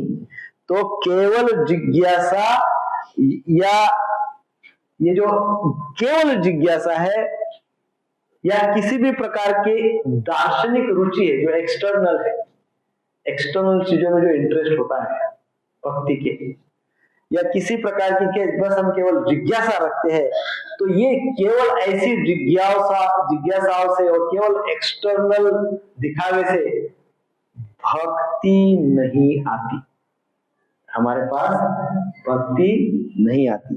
आवश्यक है कि जीवन शैली भी शुद्ध हो, लाइफ स्टाइल भी शुद्ध हो। हमारा पर्पस क्या है? दोनों श्लोकों का एक्चुअल पर्पस क्या है? Purify your life style. क्या क्या पर्पज है? लाइफस्टाइल को शुद्ध करो, लाइफस्टाइल को प्यूरिफाई करो, जीवन की शैली को शुद्ध करो। इसलिए भक्ति मार्ग में विशेषकर प्रभुपाद जी के अनुगत्य में आचार का बहुत ज्यादा महत्व है। आचरण, आचार, आचार नहीं, आचार आचार, आचरण, इसका बहुत ज्यादा इंपॉर्टेंस है। 4 नियामक सिद्धांत, साधु संग, है ना, साधु गुरु और शास्त्र का ज्ञान, भक्तों का संग, इन पर इसीलिए सबसे ज्यादा जोर दिया जाता है। तो प्यूरिफाई आवर लाइफस्टाइल, इन सब का सार क्या है? अपने जीवन शैली को शुद्ध बनाओ, नहीं तो 7 साल से 7 ही अध्याय हुए, कोई फायदा नहीं होगा, कोई फायदा नहीं होगा। जब तक आचरण शुद्ध नहीं है, लाइफस्टाइल प्योर नहीं है, तब तक ये सब मराठी में कहते पालथ्या घड़े और पानी, वो घड़ा होता है ना, उसका उल्टा रख दिया, उसके ऊपर पानी डाल रहे सालों से, एक बूंद भी अंदर नहीं जाएगा। हाँ, सब व्यर्थ हो जाएगा। सो बेस्ट, मोस्ट इंपॉर्टेंट बात क्या है? आचरण, आचरण। केवल जिज्ञासा और केवल दिखावा, इससे कुछ भी होने वाला नहीं है। जो व्यक्ति पापाचरण को छोड़ना नहीं चाहता, वो व्यक्ति न तो शास्त्र को गंभीरता से लेता है, ना तो गुरु को गंभीरता से लेता है, ना तो भगवान को गंभीरता से लेता है, और इसलिए वो किसी को भी गंभीरता से नहीं लेता है। इसलिए उसका मन सदा द्वंद्व में फंसा रहता है, उसका मन कभी शुद्ध नहीं हो सकता, उसका मन सदा द्वंद्व में फंसा रहता है, मोह में फंसा रहता है। अब द्वंद्व मोह निर्मुक्ता, है ना, एक शब्द आया है 28वें श्लोक में, द्वंद्व मोह निर्मुक्ता। अब जो पाप आचरण को छोड़ता ही नहीं है, वो तो किसी को सुनता ही नहीं है, किसी को सुनता ही नहीं है, तो द्वंद्व से तो मुक्त होता नहीं है। परंतु यहाँ बोला है द्वंद्व मोह निर्मुक्ता। तो द्वंद्व अर्थात क्या? सुख दुख, मान अपमान, लाभ हानि, है ना। वो मनुष्य केवल इन्हीं बातों से, यही बातें उसके जीवन के लक्ष्य होते हैं, या तो सुख या तो दुख, या तो मान या तो अपमान। किसी ने मेरा बहुत अपमान किया, उसको देख लूंगा, अभी इसके बाद उसका सारा जीवन उसको देख लेने में गया। पूरा जीवन देख लेने में गया। ऐसे कई लोग जीवन बिता देते। किसी ने मेरे को मान नहीं दिया, किसी ने मेरा अपमान किया, मेरे को सुख नहीं मिल रहा है, अमुक चीज था वो मिल नहीं रहा है, दौड़ो पूरा जीवन दौड़ने में लगा दिया। किसी चीज से बहुत दुख हो रहा है, बहुत रोते रोते पूरा जीवन बिता दिया। सो सुख दुख, पाप, अपमान, लाभ हानि, ये चीजें जो है ना, ये चीजें मनुष्य को भगवान के केंद्रित होने ही नहीं देती। ये चीजें जो है, ये भगवान की ओर जाने ही नहीं देती। प्रभु, मोह निर्मुक्ता, ये तो बहुत इंपॉर्टेंट बात है। सुख दुख, मान अपमान, लाभ हानि, है ना, और क्या बोलते, लाइक्स डिसलाइक, इच्छा द्वेष, ये चीजें भगवान की ओर जाने नहीं देती। यदा कदाचित हम प्रयास कर भी रहे होगे, जा भी रहे होगे, तो ऐसे रोज खींचती है हमको, अरे मत जा, अरे मत जा, अरे क्यों 16 माला जप करता है, अरे मत कर, अरे उससे अच्छा टीवी देख ले, उधर सारे इंडिगो की फ्लाइट बंद हो गई। तू कहाँ उड़ते जा रहा है हरे कृष्णा फ्लाइट में, तो इंडिगो की बंद हो रही है। ये देखने ही नहीं देते प्रभु भगवान, देखने ही नहीं देते। ये चीजें इतनी बुरी है, भगवान की ओर जाने नहीं देती है, भगवान के केंद्रित होने नहीं देती है, और उसका लक्ष्य जो है, फिर ऐसे व्यक्ति का लक्ष्य केवल भोग ही बन जाता है। उसके जीवन का पूरा लक्ष्य क्या हो जाता है? भोग ही उसके जीवन का लक्ष्य बन जाता है। त्याग और भक्ति उसके जीवन का कभी लक्ष्य नहीं बनता है, वो तो टाइम पास के लिए करते रहता है। This is fact. त्याग और भक्ति ये उसके जीवन का लक्ष्य कभी नहीं बनता है। सो अब जब हम पुण्य को अर्जित करते हैं,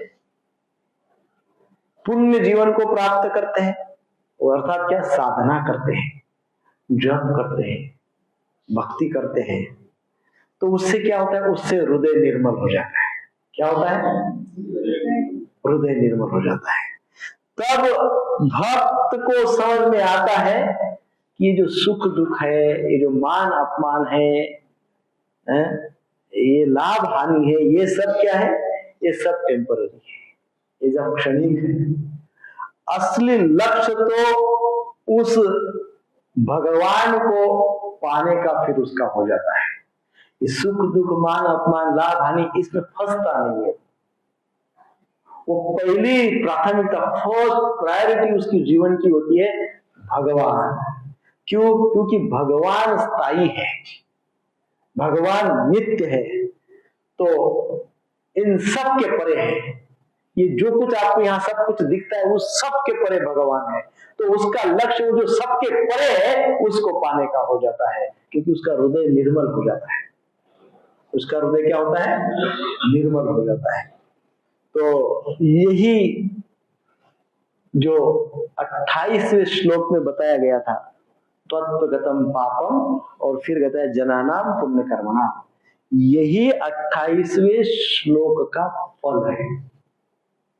28वें श्लोक का फल प्रैक्टिकल है, और वो जो फल है वो 29वें श्लोक में हमको भगवान दे देते हैं। ये ले लो फल, लो ये फल। कौन सा फल? 29वें श्लोक का फल, माम आश्रित शरणागति। भगवान बोलते हैं ये ले लो शरण। हृदय स्वच्छ हो गया, आपने पाप जुटाया, सॉरी पुण्य जुटाया, हृदय शुद्ध हो गया। अब जब हृदय शुद्ध हो गया तो सुख दुख की आपको कोई चिंता नहीं है। आपका फोकस अब जो सबके परे है भगवान, उसके प्रति है। अब आपका भगवान के प्रति जब फोकस हो गया, आपको क्वालिफिकेशन आ गया, अब ये फल ले लो। अर्थात क्या? भगवान बोल रहे मेरे आश्रित हो जाओ, शरणागति। इस प्रकार से भगवान शरणागत, भगवान के प्रति हम शरणागत हो जाते हैं। और जब भगवान के प्रति शरणागत हो जाते हैं, भगवान की सेवा करते हैं, भगवान के धाम चले जाते हैं, ये सब जब होता है तो प्रभु जरा और मरण का क्या है उसके सामने, है कि नहीं? It's nothing. इतना बड़ा जब फल मिल जाता है तो जरा मरण कितनी भी समस्याएं हो जाए, सारी समस्याएं शून्य हो जाती है ना। ब्रह्म ज्ञान और भक्ति का संबंध इसमें बताया गया है। जैसा कि मैंने ये पहले ही बताया कि ब्रह्म क्या है, ब्रह्म अर्थात वो स्वतंत्र ज्ञान नहीं है, उसकी चर्चा हमने इसमें की है। प्रभुपाद जी और एक बात को कई बार कहते हैं, महत् सेवाम द्वारम आहुर विमुक्त है, अर्थात उसी को 28 और 29 पर लागू किया जाता है। उसका अर्थ है महान भक्तों की सेवा ही वास्तव में पाप क्षय, पुण्य वृद्धि, मन शुद्धि और ज्ञान प्राप्ति, इन सब का तीव्र साधन है। भगवत सेवा, हमने पहले कहा ना, भगवत धाम, भगवत सेवा प्राप्त हो जाती है। भगवत सेवा प्राप्त कैसे हो, हमको हो रही, कैसे पता चलेगा कि हमको भगवत सेवा प्राप्त हो रही है? कैसे पता चलेगा? जब भक्तों की सेवा का अवसर मिलता है। जब भक्तों की सेवा का अवसर मिलता है तब समझना चाहिए कि हमारे द्वारा भगवान सेवा स्वीकार कर रहे हैं, तो भगवान की सेवा हो रही है। जब भक्तों की सेवा का अवसर प्राप्त होता है तो उससे क्या होता है, जब भक्तों की सेवा इस प्रकार से प्राप्त हो जाती है तो क्या होता है, ये दोनों श्लोक पूरे हो जाते हैं। वैष्णव सेवा जब मिल जाती है तो दोनों श्लोक पूरे हो जाते हैं। दोनों श्लोक कैसे पूरे हो जाते हैं? पाप क्षय, पाप का नाश होता है। फिर कहा गया पुण्य वृद्धि, पुण्य बढ़ता है। फिर कहा गया मन शुद्धि, मन शुद्ध हो जाता है। और फिर गया है ज्ञान प्राप्ति, फिर क्या हो जाता है? ज्ञान प्राप्ति। इस प्रकार से वैष्णव सेवा में ये सब कुछ हमको प्राप्त हो जाता है। अतः इन श्लोकों का व्यवहारिक निष्कर्ष यही है कि यदि कोई जरा मरण से मुक्त होना चाहता है और दृढ़ भक्ति प्राप्त करना चाहता है तो उसे किसी शुद्ध भक्त की, गुरुदेव की शरण लेकर उनके मार्गदर्शन में भक्ति करना चाहिए। This is practical conclusion. Practically क्या, इतना सब सुना प्रभु जी, 28वां 29वां श्लोक हो गया, क्या समझे? अरे बहुत जबरदस्त श्लोक था दोनों। क्या समझे? क्या समझना था उसमें? क्या समझना, सब पहले से ही पता था हमको सब पहले से ही पता था। इसमें से कोई नई बात थोड़ी बताइए, सब पहले से ही पता था, है ना?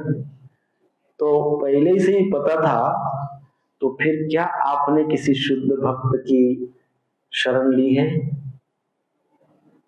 नहीं ली है तो आपको क्या पता है? फिर कुछ पता नहीं है।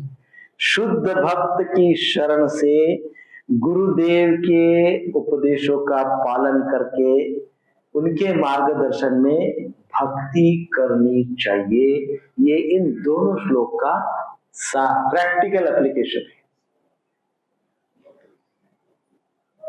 अब फिर और प्रैक्टिकल बातें बताते हैं इन दो श्लोक। ये दो श्लोक के प्रति प्रैक्टिकल सोच कैसे रखनी चाहिए? हम प्राय दो पहलू, दो डायमेंशन है विचार करने जैसे। एक है मन की स्थिति और दूसरा है जीवन का उद्देश्य। दो डायमेंशन पे हम सोचते हैं प्रैक्टिकली। पहला डायमेंशन क्या है, पहली स्थिति क्या है? मन की स्थिति। और दूसरा क्या है? जीवन का उद्देश्य क्या है? कोई भी आया आपके सामने, भाई बताओ मन की स्थिति क्या है, आपके माइंड की सिचुएशन क्या है अभी? अरे बहुत वोलाटाइल है। अरे मन बहुत विचलित है। अरे मन बहुत ही डेंजरस, बहुत ही एंजाइटी में है, मन बहुत फ्रस्ट्रेटेड है। ये पूरे सारे अभी तक मैं जितना बोला दो ही डायमेंशन में अब हम डिस्कस कर रहे हैं, ओनली दो dimension. One is the situation, position of mind, and the second one is goal of life. नहीं है? अब सोचो आप इस पे, अपने अपने विषय में, दूसरे के नहीं। What is my position of my mind? अरे बहुत बेकार है मेरा माइंड, बहुत थर्ड क्लास है, बहुत फ्रस्ट्रेटेड है, बहुत टेंशन में है, बहुत इम्बैलेंस है, बहुत अनस्टेबल है, बहुत, इसका अर्थ सिंपल है, बहुत अशुद्ध है। क्या है? जब माइंड बहुत अशुद्ध होगा तो प्रभु जी गोल कभी क्लियर नहीं होगा। माइंड अनस्टेबल होगा, गोल कभी क्लियर नहीं होगा लाइफ का, जीवन का उद्देश्य कभी क्लियर नहीं होगा। माइंड अनस्टेबल है, माइंड इम्प्योर है, माइंड एंजाइटी में है, माइंड फ्रस्ट्रेटेड है, तो कभी भी जीवन का उद्देश्य क्लियर नहीं होगा। अभी पूरा 1-1.5 घंटे का डिस्कशन एक वाक्य पे हो गया। कौन सा? Unstable, impure, anxiety, frustrated mind means unclear goal. Goal, जीवन का गोल, जीवन का उद्देश्य क्लियर नहीं। तो किसके ऊपर वर्क करना पड़ेगा? पहले माइंड के ऊपर कर, इसलिए मंत्र मेडिटेशन करना चाहिए, शास्त्र का अध्ययन करना चाहिए, भक्तों के संग में रहना चाहिए, है। सो इस प्रकार से 28वें श्लोक में अंतगतम पापम, तो इसके श्लोक का भाव क्या है? जिनके पाप फल काफी हद तक खत्म हो चुके हैं और जिन्होंने पर्याप्त पुण्य किए हैं, वे द्वंद्व मोह से मुक्त होकर दृढ़ संकल्प से मेरी भक्ति करते हैं। अर्थात सिर्फ, ये मेरा सेंटेंस है, कभी गलती हो तो दुरुस्त कर सकते हैं, सिर्फ लिस्ट में पाप कम नहीं करते कि अरे भाई मैं ये पाप नहीं, अरे मैं प्याज लहसुन नहीं खाता, मैं चाय नहीं पीता, लिस्ट में पाप कम किया। लिस्ट में, सिर्फ लिस्ट में पाप कम नहीं करने से, पाप कम करने से काम नहीं चलेगा। मानसिक स्वभाव बदला क्या? बदला क्या? Practical application of this 2 shlokas. पाप नहीं करते, डजंट मैटर, बंदर भी पाप नहीं करता है। पाप नहीं करते, व्हाट डज इट मीन्स? पाप करने से कुछ मानसिकता बदली है क्या, परिवर्तन हुआ है क्या, अपग्रेडेशन हुआ है क्या मन का? नहीं हुआ है। सो प्रैक्टिकली आप सोचिए क्या करना है फिर अभी आपको। मैं तो लास्ट श्लोक में कंक्लूजन में बताऊंगा नेक्स्ट शनिवार को, तब तक आप अपना प्लान बनाइए। अंतगतम पापम का अर्थ ये होता है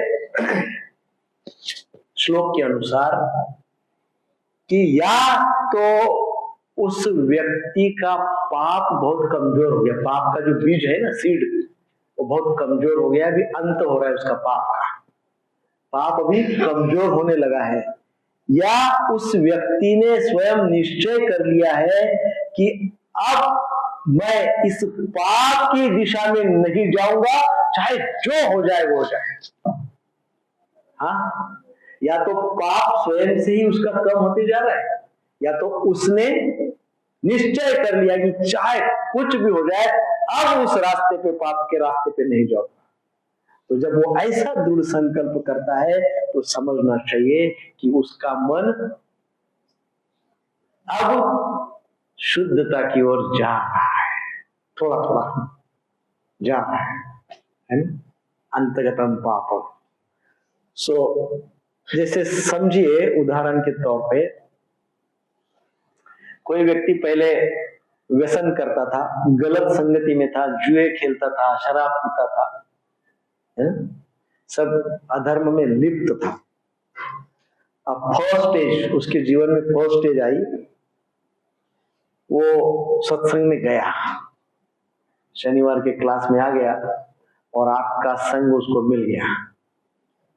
वो अब सत्संग में आया, सत्संग में आया, अब उसको पता चलते रहता है सत्संग में जाकर कि जो वो कर रहा है, जो वो कर रहा है पाप का आचरण, उससे उसका घर टूट रहा है, स्वास्थ्य बिगड़ रहा है, मन अशांत हो रहा है। तब वो सोचता है अब ये नहीं करूंगा, अब निश्चय ही ये जो पाप मैं कर रहा हूं अब मैं ये नहीं करूंगा। ऐसा क्यों लगा उसको? आप लोगों के सत्संग में शनिवार के क्लास में आया है ना। अब उसके जीवन में स्टेप 2 आई, स्टेज 2। स्टेप 2 में क्या हुआ? धीरे धीरे वो एक एक पाप को छोड़ते गया। शराब छोड़ दिया, रातों की महफिल छोड़कर सुबह की मंगल आरती शुरू हो गई है कि नहीं? और रविवार को, संडे फीस्ट को मंदिर में सेवा देने के लिए आने लगा। सेकंड स्टेज है ना। पहले मन क्या था? मन पापी था, मन अस्थिर था, मन एंजाइटी में था, तो इसलिए लक्ष्य गोल क्लियर नहीं था। अब क्या हुआ? आया सत्संग में, सेकंड स्टेज में आया और फिर इस प्रकार से मंदिर में सेवा करने लगा। फिर देन थर्ड स्टेज, फिर कुछ समय बाद वही व्यक्ति अगर कहीं शराब देखता है या कहीं और कुछ प्रलोभन देखता है तो उसको अब उसके प्रति आकर्षण नहीं होता है। अब उसके मन में उन सारी बातों के प्रति अरुचि आ गई है। क्या आ गई है? अरुचि आ गई है, अरुचि हो जाती है। तो अब उसे पाप बीज काफी हद तक अंतगतम हो रहे हैं। उसके अंदर के बहुत सारे जो पाप है अब इस श्लोक के अनुसार क्या हो रहे हैं? अंतगतम, वो धीरे धीरे धीरे धीरे अब कम हो रहे हैं। इसलिए उसका मन अब शास्त्र के प्रति, भक्ति के प्रति, भगवान के प्रति, भक्तों के प्रति, सत्संग के प्रति टिकने लग गया है। अभी उसका मन टिकता है, रुकता है, टिकता है, पूछता है शास्त्र के विषय में, भक्तों के विषय में, भगवान के विषय में, धाम के विषय में, है ना। सो इस प्रकार से धीरे धीरे पाप जाते हैं। प्रैक्टिकली ऐसे होता है, प्रैक्टिकली ऐसे होता है। और पुण्य कर्म, कई बार हम ये भी देखते हैं कि लोग, अभी हम देखे कुछ समय से, लोग कई बार ऐसे दान दे देते हैं, बोले हमने बहुत पुण्य किया, हमने बहुत दान दे दिया, बहुत पुण्य किया। दान देने से काम नहीं चलेगा। दान ठीक है, दे रहे, अच्छा, एक अनुकूल है, लेकिन केवल दान देके अब मजा करो ऐसी वाली बात नहीं चलेगी। हम तो क्या दान दिए, अभी एंजॉय, नाउ एंजॉय, दान कर देंगे, अमुक तमुक हो गया, कोई बात नहीं, शनिवार को हनुमान जी के मंदिर में जाके 11 नारियल फोड़ देंगे, थोड़ा और ज्यादा पाप कर दिया तो 21 नारियल फोड़ देंगे, और भी ज्यादा पाप किया तो फिर शुक्रवार को माता जी के मंदिर में भी 11-25 21 नारियल फोड़ देंगे, और भी ज्यादा पाप करने की इच्छा हुई तो फिर शिव जी के मंदिर में भी जाके उधर जल चढ़ा देंगे। तो दान से क्या होता है? यदि हमारा मन पापी है तो दान करने से भी क्या होगा? दान करने से भी हमारा भाव तो गड़बड़ है, हमारा सत्वगुण तो मजबूत नहीं हो रहा है ना। दान करने से क्या सत्वगुण मजबूत हो रहा है? तो इंपॉर्टेंट क्या है? सत्वगुण को और गाढ़ा करो और मजबूत करो, ताकि सत्वगुण से भक्ति की पात्रता हमको आ जाएगी, है ना, भक्ति की पात्रता आ जाएगी। जैसे एग्जाम्पल है, शरीर को अच्छा बनाने के लिए डाइट और एक्सरसाइज करते हैं कि नहीं? कितने लोग डाइटिंग करते हैं? नहीं करते हैं। कितने लोग एक्सरसाइज करते हैं? 2-3 लोग करते हैं, बाकी लोगों को शरीर अच्छा नहीं रखने का। डॉक्टर है ना, हॉस्पिटल से डॉक्टर, पूरे पृथ्वी के इतिहास में पहले कभी इतने हॉस्पिटल नहीं थे जितने आज हैं। तो प्रभु जी आप क्या बता रहे हो डाइटिंग और ये सब? क्या जरूरत है डाइटिंग करने की? क्या जरूरत है एक्सरसाइज करने की? इतने सारे हॉस्पिटल है, किसके लिए? हमारे लिए है ना। इतने लाखों डॉक्टर है, किसके लिए? हमारे लिए है ना। तो क्या बात कर रहे हैं आप डाइटिंग की और एक्सरसाइज की, है कि नहीं? लेकिन जो करते हैं, जो शरीर के लिए डाइट और एक्सरसाइज करते हैं, करनी चाहिए, उसी तरह मन के लिए भी, मन को शुद्ध करने के लिए भी कुछ एक्सरसाइज है, और वो है पुण्य कर्म। इस श्लोक के अनुसार वो क्या है? वो माइंड की एक्सरसाइज है, मन की एक्सरसाइज है, वो पुण्य कर्म। तो पुण्य कर्म के बल पर पाप कर्म कभी नहीं करना चाहिए। कई बार हम तो बोलते ठीक है, हमने तो बहुत मन को अभी मजबूत बना लिया, बहुत ही पुण्य कर लिया, अभी थोड़ा पाप कर लिया। तो पुण्य कर्म के बल पे पाप कर्म करना महापाप है ना, महापाप है। जैसे कोई व्यक्ति बहुत ज्ञानी है, कोई बहुत बड़ा है, जैसे घर में 2 बच्चे होते हैं, एक बड़ा होता है एक छोटा होता है। तो बड़ा बच्चा छोटा भी मिस्टेक करता है तो उसको 1 लाफा लग जाता है, और छोटा बच्चा कितना नेस्टी बिहेवियर कुछ भी करता है तो जाने छोटा है, ज्ञान नहीं है उसको। बड़ा ज्ञानी हो गया, वो कैसा मिस्टेक कर सकता है?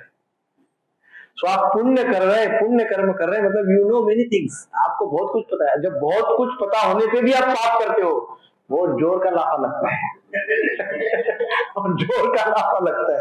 सो इसलिए ये बात ध्यान में रखें कि मन को शुद्ध करने के लिए पुण्य कर्म ही एक्सरसाइज है। शरीर को बलवान बनाने के लिए एक्सरसाइज आवश्यक है, वैसे ही मन को शुद्ध करने के लिए पुण्य कर्म आवश्यक है, दैट इज फॉर श्योर। तो पुण्य कर्म क्या है? सबसे पहले है नियम से जप करना, ये पुण्य कर्म के भी परे है। नियम से जप करना, नाम स्मरण करना, अहिंसा, सत्य, सेवा और दान, ये अपने जीवन में उतारना। अहिंसा, सत्य, सेवा और दान, भगवद गीता श्रवण, शास्त्र श्रवण, हरिनाम कीर्तन और प्रसाद सेवन, ये सब पुण्य कर्म है, ये सब करना चाहिए। इस प्रकार से हम बातों को समझ सकते हैं कि द्वंद्व मोह मुक्त इसका प्रैक्टिकल एप्लीकेशन, सुख दुख, मान अपमान, जीत हार, ठंड गर्मी, ये साइकोलॉजिकल चीजें हैं मोस्टली। तो उदाहरण है, एक भक्त है, और पहला भक्त नंबर 1 वो है, वो जप करता है, रोज जप करता है, भगवान का ध्यान करता है, मंदिर में आता है, परंतु एक अचानक एक दिन उसका जॉब चला गया। अरे इतना मंदिर में आता था, इतना जप करता था, अचानक जॉब चला गया, अब क्या करेगा? जॉब छोड़ कैसा हो सकता है मेरे साथ, मैं इतना सब कुछ करता था, चल आज से जब पानी, क्या फायदा, क्या हुआ? तो ये व्यक्ति द्वंद्व में फंसा हुआ है। ये व्यक्ति क्या किया? जब छोड़ दिया, बहुत सारी भगवान को गालियां दे दी, भक्तों को गालियां, शास्त्रों को गालियां दे दी, निराश हो गया, और पहले रोज मंदिर में आता था, अभी मंदिर के सामने से जाता है लेकिन ऐसा पीट करके जाता है, मुंह भी नहीं दिखाता है भगवान को। हाँ, अच्छा, वो दूसरी केस में है, उल्टी केस में, वही डिवोटी है, अचानक उसको बहुत धन मिल गया, पहले रोज जप करता था, रोज मंदिर में आता था, रोज श्रवण करता था, रोज अपनी साधना करता था, अब अचानक बहुत धन मिल गया, अभी जब ढीला हो गया, साधना ढीली हो गई, अब सोचा थोड़ा एंजॉय कर लो थोड़ा एंजॉय कर लो। वही भक्त सेकंड सिचुएशन, पहले दुख की सिचुएशन, फिर सुख की सिचुएशन, दोनों सिचुएशन में मोह, दोनों सिचुएशन में क्या है? मोह है कि नहीं? भ्रम है, मोह है। सो ये बात बहुत समझने वाली बात है कि जो हमने मोह की चर्चा की, इसमें द्वंद्व की चर्चा की, सुख और दुख, ये द्वंद्व व्यक्ति को फंसा देते हैं, द्वंद्व के परे उठना बहुत जरूरी है। एक दूसरा भक्त है, वो दूसरा भक्त भी ऐसा ही है, बहुत अच्छा जप करता है, मंदिर शास्त्र समझता है, सब भक्तों का संग सब है। अचानक उसकी नौकरी चली जाती है, अचानक उसकी नौकरी चली जाती है तो उससे दुख तो होता है, दुख अवश्य होता है, पर वो क्या समझता है? वो ये समझता है कि यह मेरे कर्मों का फल है। ये क्या है? मेरे कर्मों का फल है, और भगवान ने इसको सैंक्शन किया है, तो भगवान की कोई योजना होगी, मैं भक्ति नहीं छोड़ूंगा, मैं भक्ति नहीं छोड़ूंगा। वह जब सत्संग और सेवा में और ज्यादा लग जाता है, और ज्यादा तीव्र भक्ति करता है, और उस सिचुएशन का, उस समस्या का समाधान वो उसकी चेतना की शुद्धि में ढूंढता है, उसकी शुद्ध भक्ति में ढूंढता है।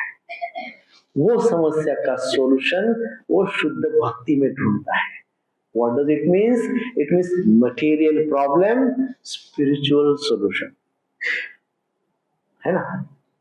इस प्रकार से वो उसमें वो सॉल्यूशन ढूंढता है। सो इसका अर्थ सिंपल यह है कि सुख दुख तो बदलते रहते हैं, भक्ति की प्रतिज्ञा नहीं बदलनी चाहिए। पुण्य कर्म अर्थात भक्तिमय जीवन जीते रहना चाहिए, पुण्य कर्म अर्जित करते रहना चाहिए। 29 जरा मरण मोक्षाय, अर्थात जो सही में जरा मरण से छूटना चाहते हैं वे मेरी शरण ले लेते हैं, ऐसा भगवान कह रहे हैं। वो सब उसको तब समझ में आ जाता है, पूरा ज्ञान उसको समझ में आ जाता है। उसका सिंपल अर्थ ये है, जब भगवान का शरण भक्त ले लेता है तो वो निर्भय हो जाता है, वो डरता नहीं है। वो क्या हो जाता है? निर्भय हो जाता है, उसको डर नहीं रहता है। मृत्यु से हर कोई डरता है, कौन नहीं डरता है? सब लोग मृत्यु से डरता है, पर भगवान भगवत गीता में जो भगवान ने कहा है मोक्ष इच्छा, वो मोक्ष की इच्छा ही अर्थात ये है कि वो निर्भय बन जाता है। मोक्ष का अर्थ क्या है पता है आपको? मोक्ष चाहिए अर्थात क्या चाहिए? निर्भयता। निर्भयता भाई, भय से मुक्ति चाहिए, निर्भयता चाहिए। निर्भयता केवल भक्ति से आती है, केवल भगवत सेवा और भक्ति से निर्भयता आती है। दूसरी निर्भयता की कोई टैबलेट नहीं, कितना भी विटामिन खाओ भय रहेगा, कुछ भी करो तो नहीं, भय रहेगा। निर्भयता केवल भक्ति से आती है। सो इस प्रकार से ये महत्वपूर्ण बातें हैं। अब जो महत्वपूर्ण, सबसे महत्वपूर्ण बात है माम आश्रित्य, अर्थात केवल भगवत आश्रय से संपूर्ण ज्ञान। सो भगवान का ही आश्रय लेना चाहिए। कोई व्यक्ति बहुत बीमार है, बहुत बीमारी से परेशान है, ये जो जरा मरण मोक्षाय बताया गया है ना, जरा और मरण भयंकर समस्याएं हो रही है, पीड़ा हो रही है किसी प्रकार की व्याधि से, बीमारी से फ्रस्ट्रेटेड है, बहुत परेशान है। तो क्या कर रहा है प्रभु आजकल जो हम सब करते हैं, तो क्या करता है, वो केवल इंटरनेट से वो बीमारी के सारे लक्षण पता है। हम लोग करते हैं ना आजकल, कुछ बीमारी हो जाती है तो बहुत ही ज्यादा साइकिक हो गए हम लोग। सर्दी भी हो जाती है तो गूगल पे जाके इतना बड़ा उसका रिसर्च रिपोर्ट निकाल लेते हैं, चैट जीपीटी पे इतना बड़ा रिपोर्ट निकालते हैं। सर्दी हुई, क्यों हुई, कैसे हुई, कितने बजे हुई, क्या हुआ, बहुत सारी बातें। वो बोलता है सर्दी में भी सिम्टम ऑफ कैंसर, वो ऐसा बोलता है, वो भी वहां तक लेके जाता है वो। हाँ, वो हम लोग पढ़ते जाते और फिर दूसरे दिन हम साइकिक हो जाते हैं। मतलब आग बड़ी बड़ी, चेहरे पे बड़ा क्वेश्चन मार्क, सतत दिमाग में वो चल रहे हैं, सर्दी हुई, इस टाइप की सर्दी है क्या, उस टाइप की सर्दी। लेकिन एक बार भी गर्म पानी करके नहीं पी रहा है,